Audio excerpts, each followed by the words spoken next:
RM-Tech CCNA Practical Labs. In this lesson, we will learn how to make configuration dynamic ARB inspection. If I give you some information about the dynamic ARB inspection, dynamic ARB inspection is a security feature that inspects and validates ARB messages in local network to prevent ARB spoofing attacks. It maintains the trusted database of valid MAC to IP address mapping, typically from the DHCP Snooping, and drops any ARB messages that do not match the trusted information. If we talk about its advantages, prevent ARB spoofing attacks and maintains the integrity of the ARB cache, enhances overall network security by mitigating risks like man-in-the-middle attacks, provides a centralized management and control of the trusted database, widely supported and easy to deploy on existing network infrastructure, is scalable and has minimal impact on the network performance. So to start in our configuration, we will take in this following steps. So at the first, we will give the IP address router and the DHCP, and we are going to prevent in this hacker going to attack in our network to prevent or to make in our network secure.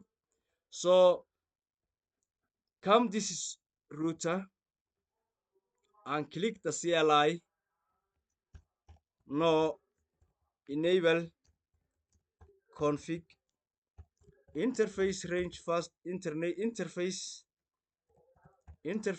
gigabyte 0/0 IP address 192.168.1.1 255.255.255.0, sorry, IP address 192.168.1.1 255.255.255.0, no shutdown.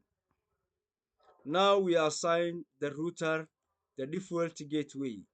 Then we will come in this DHCP how to give the IP address. So we'll give the IP address of this interface.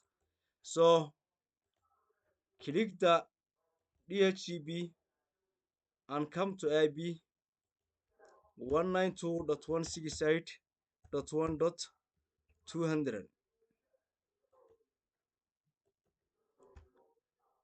and we will assign the default router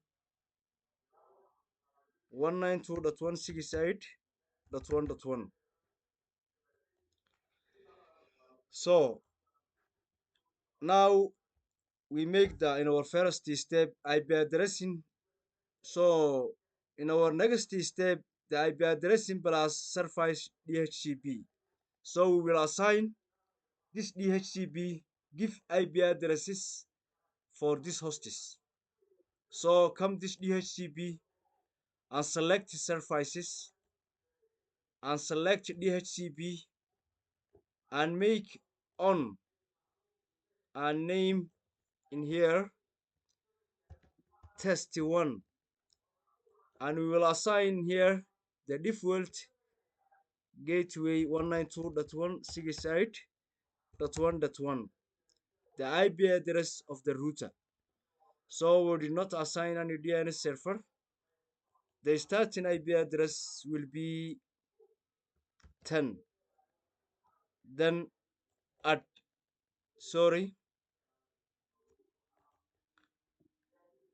192.168 default gateway 10. Then at,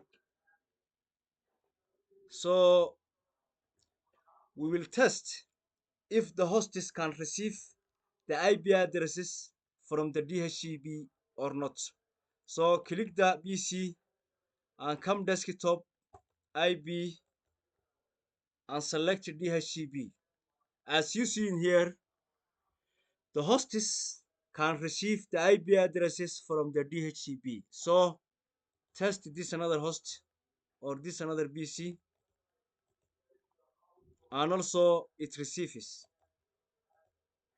and also it receives. So in our next step, we will assign the IBDH and IBDHCP snooping for the switch.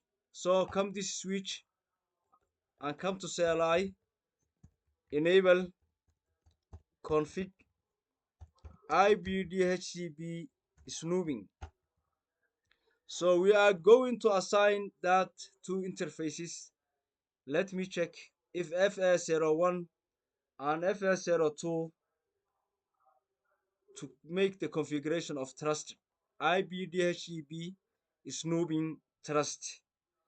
How to prevent the hacker in our network. So select the switch and interface range fast Ethernet 01 to 2 IBDHEB snooping trust. Okay, what's in our next step? In our next step, IBARB inspection VLAN 1. IBARB inspection VLAN 1. And then we will assign the two interfaces. Interface range fast Ethernet 01 to 2 IBARB inspection trust. So we will display do show IB IBARB inspection interface. As you see in here, FS01 and FS02 we assign interest and all, but all the another port is untrusted. So the configuration, for making the configuration of dynamic ARB inspection, we finish. So thank you very much, and we will see you in the next class.